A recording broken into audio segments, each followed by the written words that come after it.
twice now. And just, I know you really like them, blah, blah, blah. You think they're an NCAA tournament team? Oh, yeah. I mean, we beat them at Temple. You know, Cummings was hurt. And they were starting to, you know, get the transfers more indoctrinated in what coach is doing. And you don't beat Kansas by 20 if you're not an NCAA tournament type team. And the problem, you know, they're going to have is if they're going to consider the Atlantic and the American Conference like they did last year, we're all in trouble. You know, so, but there's no way in my mind they're not one of the 50 best teams in the country. Because they got a great point guard. They got great depth and size. You know, they can play with foul trouble if their bigs get in foul trouble. They got guys coming off the bench that can play, and you know, they got 3 kids on the perimeter that can score the ball. So I like the team, and they know how to, you know, they take care of the basketball. So when you get into tournament time, you know, having experience and taking care of the ball is vital.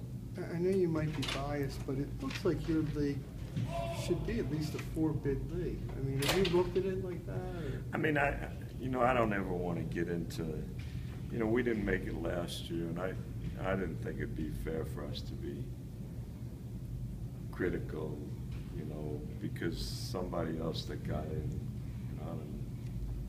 but Joe Lenardi had 67 out of 68 right.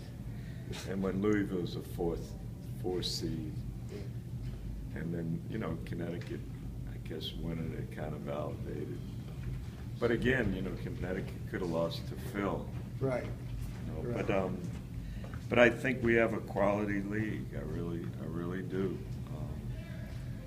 You know, UConn, even though they're struggling, they won the championship last year. And, you know, you look at Memphis and look at Tulsa, you look at Cincinnati. Cincinnati beat San Diego State and North Carolina State by I don't know how many at their place. So I think there's a lot of quality teams in our conference, and I'm hopeful people will recognize that. One thing I'd be remiss if I didn't ask what your thoughts were on what the Sixers did yesterday. I mean, I went through this before. And they reminded me that I'm a Sixer. Please be patient. So I'm going to give them the benefit of the doubt. You know, I mean, I want to see them win. You know, I think the Philly people were great to me. I had a great experience there. I love the city. I love the team. So we'll see. You know, my thing, a lot of the things I said weren't quite taken the way I said it. And I wasn't being critical of Brett because he's one of my favorite guys. You know, he worked for Pop. Pop worked for me. Was best man at my wedding. So I think he's a great coach. I just don't buy analytics. You know, it has a place in baseball. It has a place in football because down and distance. But I've been using analytics since I was a little boy.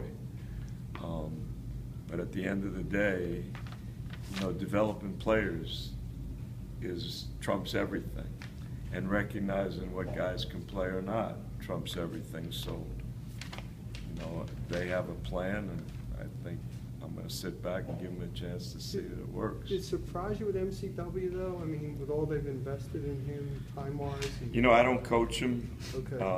You know, he's Rookie of the Year, and you know, I know they've been interested in Emmanuel, and I thought, wow, that's a backcourt made in heaven because they're both long and athletic. But again, you know, they're around their team. They know they have a vision.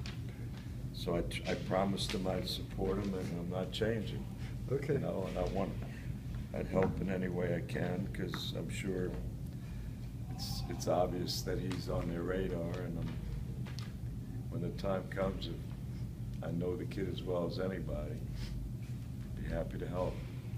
Did Bob Knight call you and say he wants better seats for the next game, next time No, he comes? no, but all I kept thinking about, I heard a lot after the game, but when I saw him at the game, I admire him so much, and we didn't play well against Cincinnati. And I was hopeful that, he'd see us, play up to our capabilities, and then after I watched the first half, I walked in the dressing room and I was like, oh my God, I hope he doesn't think that we're this way. But no, everybody let me know about it. And I can understand, Tough place to. because when you stand up and he's got to call the game, and he basically, he's always said what he wants, what he feels. So, I mean, you guys couldn't pay for a better PR now for that. no, I love him though, every Yeah. time. I mean, he talked for your team, didn't he, for Yeah, the NIT last year? the NIT, and then, when I got my first college coaching job with UCLA, I spent a week with him. He didn't have to do that. Right, that's, I've admired him. And then Mike Woodson and I are close, and I coached a lot of Indiana guys, and they all worship him. oh yeah. People don't understand. They hear a lot of stuff about Coach Knight, but they don't understand the loyalty his players have toward him. It's like Right. us, the Carolina guys, and Coach Smith.